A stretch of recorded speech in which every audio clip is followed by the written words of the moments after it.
you wanted the best, you've got the best podcast. The hottest podcast in the world. The Chris Voss Show, the preeminent podcast with guests so smart you may experience serious brain bleed. The CEOs, authors, thought leaders, visionaries, and motivators. Get ready. Strap yourself in. Keep your hands, arms, and legs inside the vehicle at all times, because you're about to go on a monster education roller coaster with your brain. Now, here's your host, Chris Voss. Hi, folks. It's Voss here from theChrisVossShow.com. Ladies and gentlemen, the earliest things that makes official. Welcome to Big Show for 16 years, 2,600 website, 2,600 episodes. Wow. We've been bringing you the Chris Voss Show. And why have we been doing it? Because we're crazy about our audience and we just love them. Millions of downloads can't be wrong. Millions of downloads on the Chris Voss Show. So refer the show to your family, friends, and relatives. That's the Faustian bargain we make with our audience for giving the show away. Go to goodreads.com/Chris Voss, LinkedIn.com/Chris Voss, Chris Voss1 on the TikTok, and all those amazing places on the internet. Opinions expressed by guests on the podcast are solely their own and do not necessarily reflect the opinions of the host or the Chris Voss Show. Some guests of the show may be advertising on the podcast, but it is not an endorsement or review of any kind. Today we're joined by an amazing young lady. We've got Tamara by Yazitov on the show with us today. We're going to be talking about her amazing new book that's come out called From Ashes to Ascent, A Story of Survival and Unshakeable Hope, a memoir in 2 volumes. Welcome to the show, Tamara. How are you? Thank you. Thank you. And thanks for coming. Give us your .coms. Where do you, or .nets, where do you want people to find you on the interwebs? I want the people to know a lot about the Kazakhstan history. Mm-hmm. This kind of because I belong to every group in Kazakhstan affected by the NKVD, so that was KGB later. The governmental policies, instructions, and post-war generation. I was everywhere. So that is, if you read my story, you will be able just to track all the history of Kazakhstan. Now you're originally from Kazakhstan.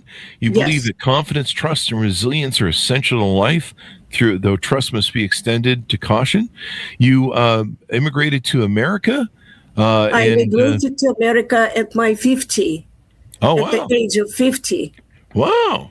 And so now you've come over here, but did you grow up in the USSR, as it were? Oh, yes. Yes. So you grew up under the Iron Curtain, the KGB, and all that sort of Right. stuff. Wow. That must be quite the story. And then, so this is a 2-part memoir, to my understanding. Give us more of an overview of what's inside the book and what you cover. About this side, I didn't hear. Give us a much more overview of what's in the book and what you cover in it.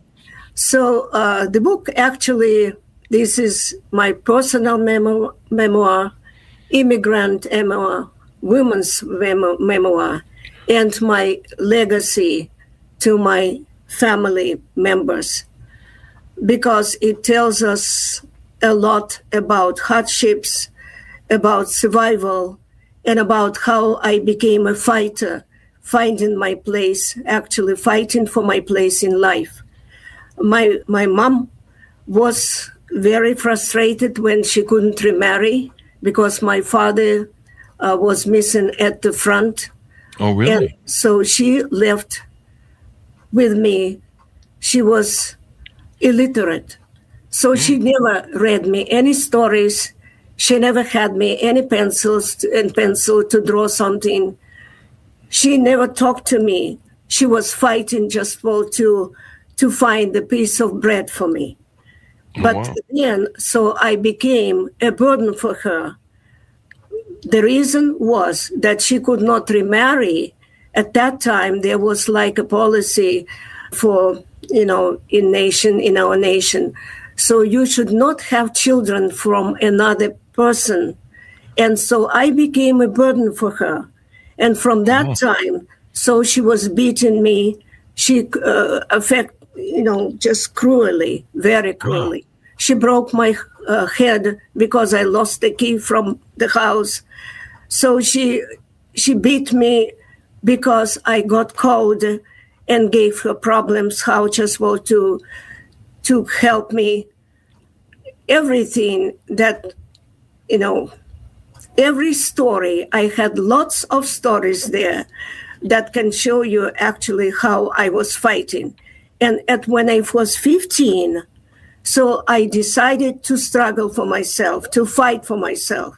And so when she was going just to hit me another time, I actually stopped her. And I said, no more fighting, no more beating. I didn't have any siblings. I didn't have anyone to defend me, to protect me. And I decided just to struggle that and to fight for myself. I became a fighter. And from that time, she scolded me, but she never put her hands on me when she pulled my hair or beat me with a fist. So that was not actually, good for anyone. Mm-hmm. Even in the outdoor, because there was no, we were living in a very small room, like 7.5 square feet room. That was our kitchen, living room, everything. There was like a stove, one bed, one table, kitchen table, and 3 chairs. That's all we had in our room for 29 years. So, and at that time, already, well, I was left every other night. She locked me in the room because she was working every other night as a guard on the KGB stadium, and I was by myself. And my first nanny was my cat, so nobody else. And I got used just to live by myself, because she would never know what will happen. She went to work at 6 o'clock in the evening, and I was by myself there until the morning. So you imagine how I felt to that. I was a child just trying to survive. Yes, I tried to survive. And when I became a burden for her, so then another story happened, because, I could not just protect myself. And that's why I was going actually to read an excerpt from that story about how I became a fighter. Would you like to listen? Yes, please. That year, 1958, was a turning point, not just because of my injury, but because it awakened something inside me, a longing for independence, for strength, for a voice of my own. At home, my mother and I often sat together at mealtimes, and one morning I confronted her. "Did you get a new driver at work?" I asked casually. She looked up surprised. "Why? How do you know?" "Because you're using new words you didn't say before." She didn't apologize, but I knew she understood. I had drawn a line. Yet her temper didn't change. But one day, something inside me snapped. I don't remember what I had said, but she didn't like it. Her face twisted with anger, her fist clenched, and a fire burned in her eyes. I knew she was about to strike. But this time, I wasn't a voiceless girl. This time, I stood up for myself, and her arm shot toward me. As her arm shot toward me, I reacted. I shoved her back and shouted, "You will not touch me anymore." She froze. My words, my defiance, it shocked her. Her raised arm faltered, then dropped to her side. From that time on, she never hit me again. She still raised her voice, still scolded me, but she never laid a hand on me. I had found my voice, the voice of a fighter. What a moving thing. Was that common for a lot of people in that era where there was just a lot of beating going on for parental correctioning, I guess? So every family at that time lived like closed in their family room. They never shared anything. I have never heard of anyone else. I didn't know what was happening, but I thought this could happen in every family. When we didn't have a light, electricity, we didn't have anything until I was like in the 7th grade. And I thought this was the same in every family. But, it wasn't probably, because there were the other higher rank employees of KGB, because we actually lived in a KGB barracks. But next to us were houses where KGB high rank people lived. And they had electricity, they had, like heating. We didn't have anything. So we lived in that 7.5 square feet room all 29 years until I got married, and we still lived there, but we lived in the shed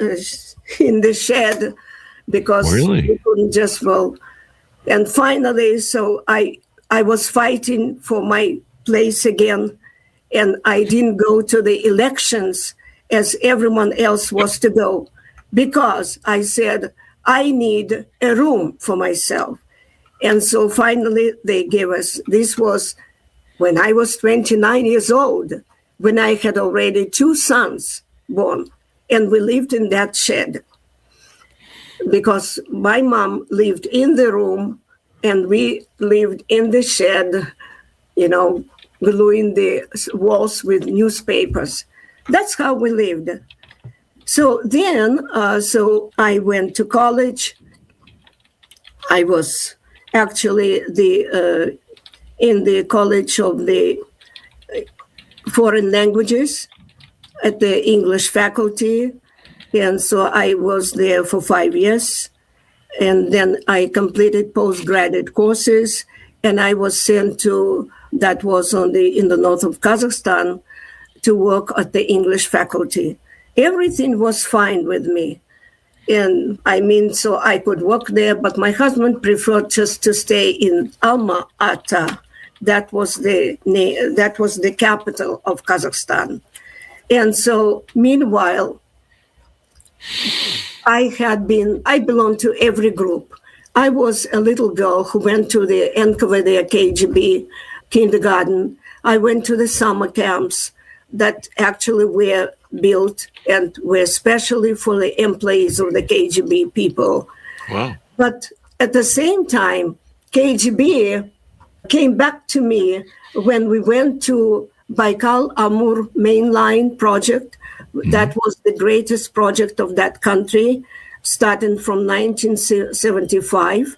And we went there in 1978, where I worked as an educator in the dormitories for the BAM people. And then I worked as an interpreter for the Seattle tunnel boring machine companies, tunnel. And so I still, know them where they are, close to Seattle. So I worked there for 2 years with them. And so that changed actually my views on being a patriot of my country, because we never even thought that would we ever just go somewhere. We couldn't go there. I said, no, I will not go to France, they suggested, because I'm a patriot of my country. But then actually KGB was there. And again, so at that time, so KGB made me so frustrated and actually damaged, and it moved my views. It changed my views to be the patriot and to stay there being tracked by KGB every step of my life, or I go somewhere else. But then the American missionaries came to our country in 1991. And so they were like businessmen. And so my son set up the Kazakh American business company to help American missionaries.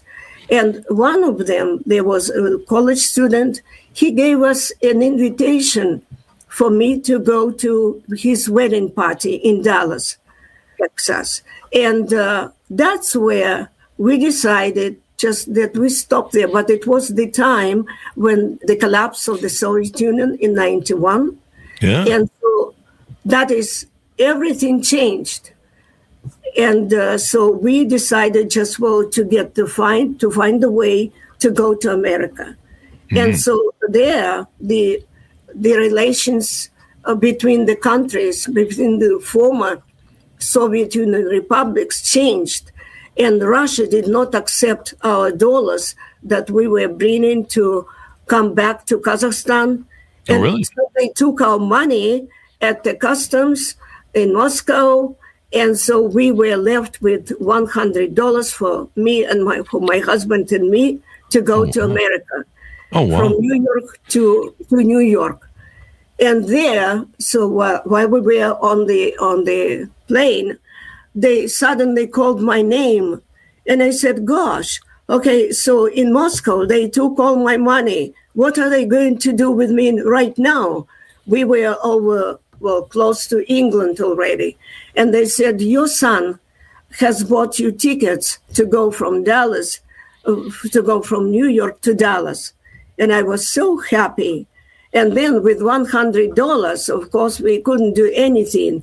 But the missionaries that I worked for in Almaty, so as an interpreter, they actually called me and said, Tamara, come down, okay, to Jackson, Mississippi. And their church collected the money for me to take the Greyhound bus to go to Hayward, California, where my husband's distant relative lived at that time. They just went there. And so then my America started. So I had to adjust to new culture. I had to actually have my diploma as a bachelor in English, confirmed.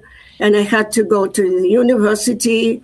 So I started to work first as a class teacher assistant. And then, yes, they proposed that I should complete the master degree. And I did. And I earned the master degree in teaching when I was 60. And from then, and I had just to work for some time to be able to somehow to compensate the money I paid because I worked and paid for this. Well, here I was, okay. So, but I worked once by the way, in America. So when we came here in 3 years, so we didn't have the money to pay for the 2-bedroom apartment because my son arrived, who was the director of that business in Almaty. And so we decided just to buy, he said, well, I will get married. And we decided just to buy a house.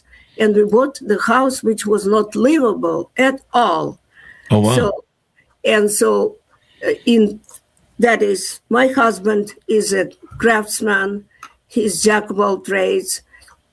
We fixed the house. Then I hired the company just to do the addition to our house. And then in 10 years, so I worked for two districts, school districts. And so I had the money to buy a lot in Shelter Cove, California. And there, okay, I met the American Warren Helsley, who was at that time was 83 years old, like I am right now. And so I talked to him and to his family. He asked me, so how come? So you came to America and in 3 years you bought a house and in 10 years you are building a Victorian style vacation home on elite settlement, Shelter Cove, California. And I said, well, because of this and that. And he loved my stories about BAM about Siberia that we went to be the partners of, well, the builders actually of that Baikal-Amur main line. And he said, Tamara, why don't you sit down and put your stories on paper?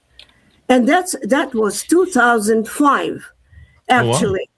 We were still building that house in Shelter Cove.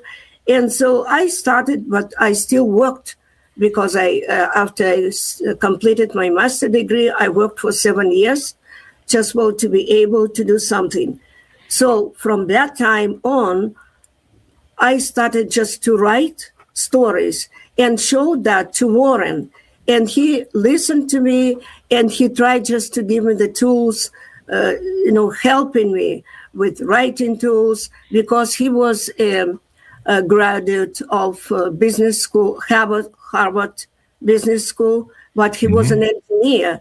But he was actually good in writing. And he was, at that time, he was writing his memoir. And that his memoir actually opened America to me. And I thought, gosh, okay, if that writing can help people to understand what the country is, what was going on in that country. He was born in 1920, and he passed away at 101 2 years ago. Oh, wow. And all that time, before his death, he was actually listening to my stories, and he was helping me. I sent him the pages because we live in Sacramento, and he lives in Shelter Cove. He lived in Shelter Cove.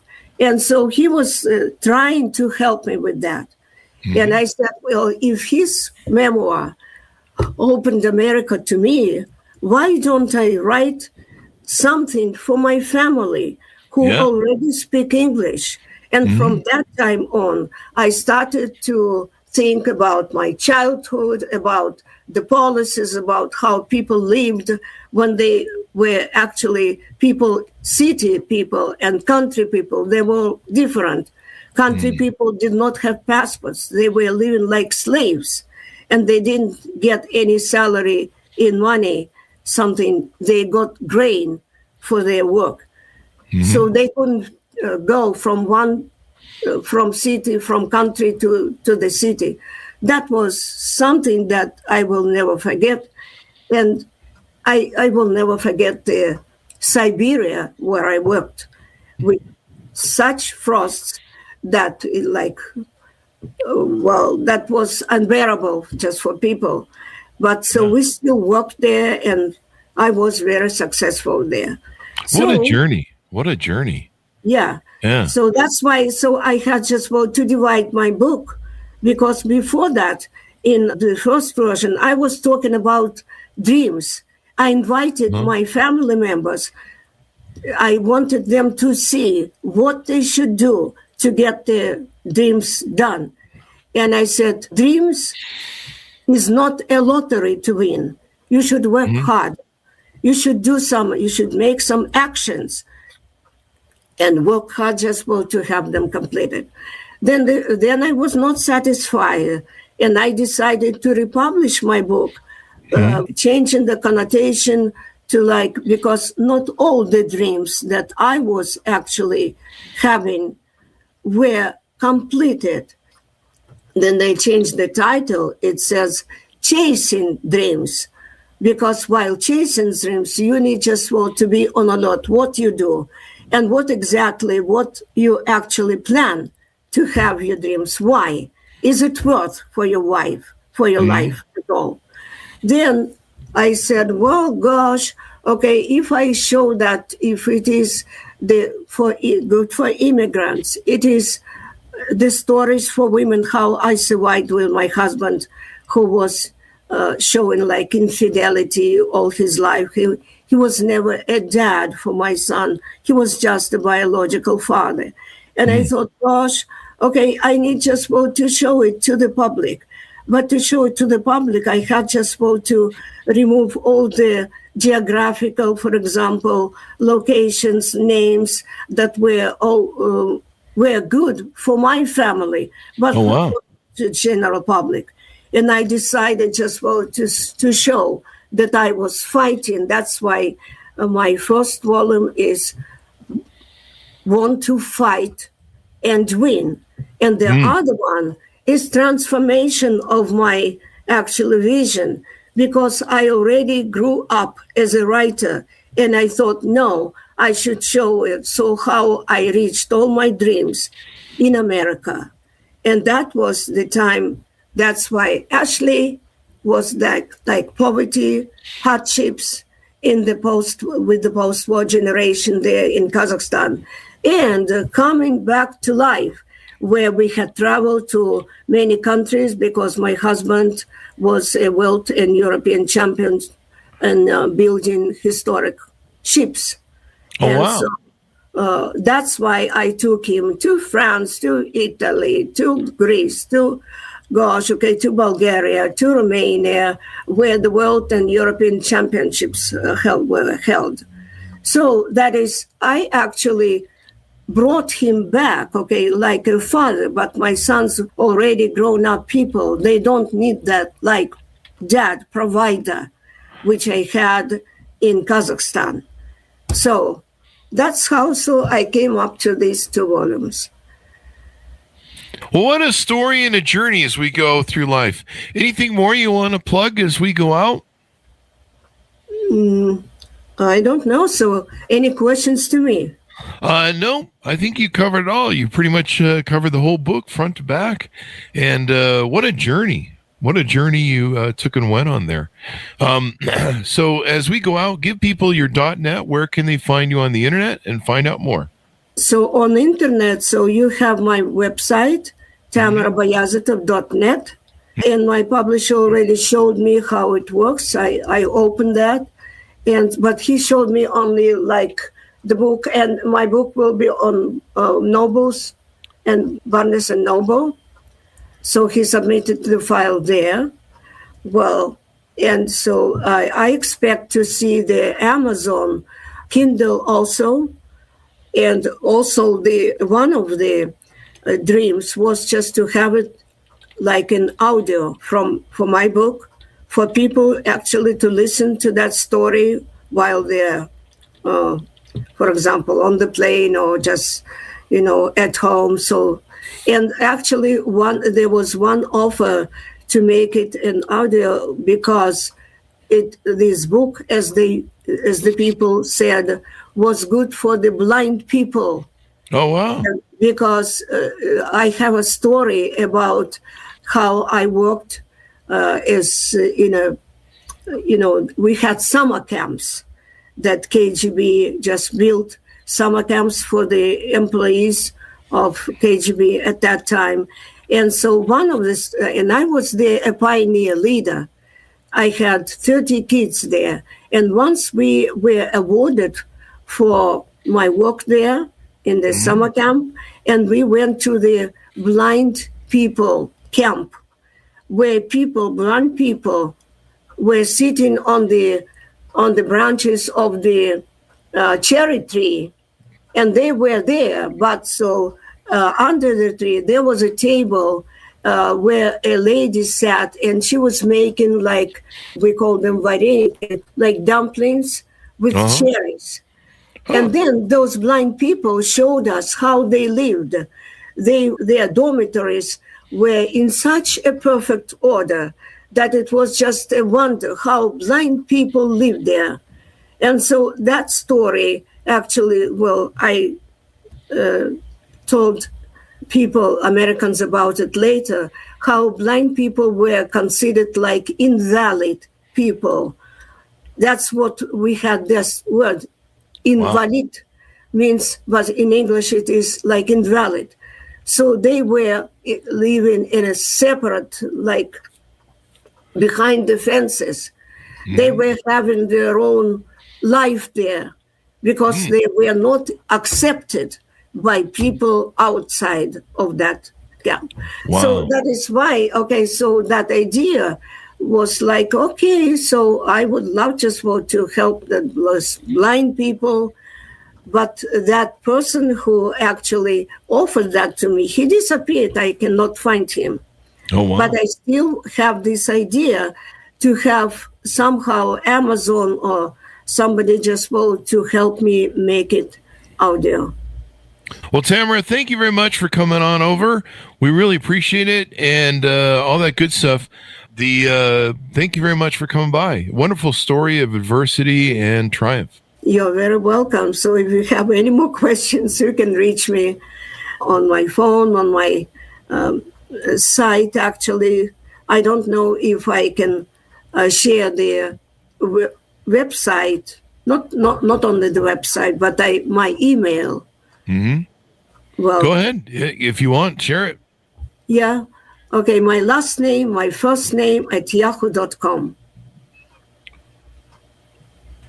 That's my email.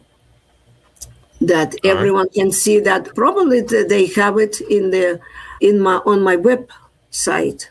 Mm-hmm. I don't know yet. I didn't go to contacts to see what they did there. All right. But people are calling me right now. Many people from New York. Really? Calling me. Yes. Okay. They say, Tamara, so we read your story. I don't know if they couldn't have read my story yet, but they saw probably the previous versions, okay, Chasing Dreams or Chase Your Dreams, okay, and probably they found they said, yeah, we know your contact number. They call me and say, Tamara, can we help you just with publishing, with marketing? I said, well, I have a publisher, so we are doing that. And so one of them called me recently, and she said, Tamara, I want to pull your name on the billboards in New York. I say, on Times Square. I say, gosh, okay, what is the idea?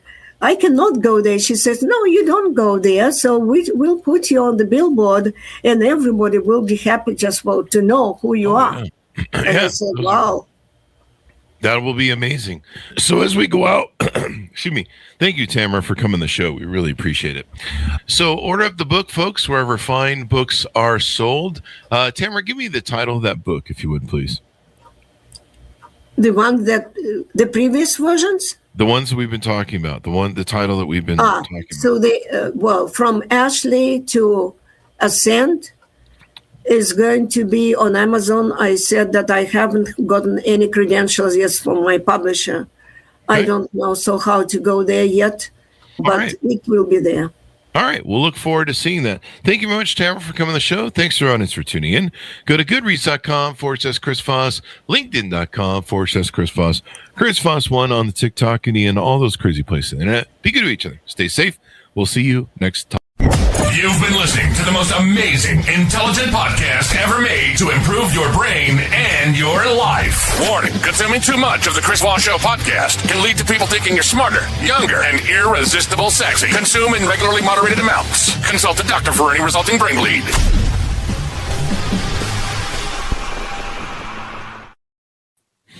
All right, there you go.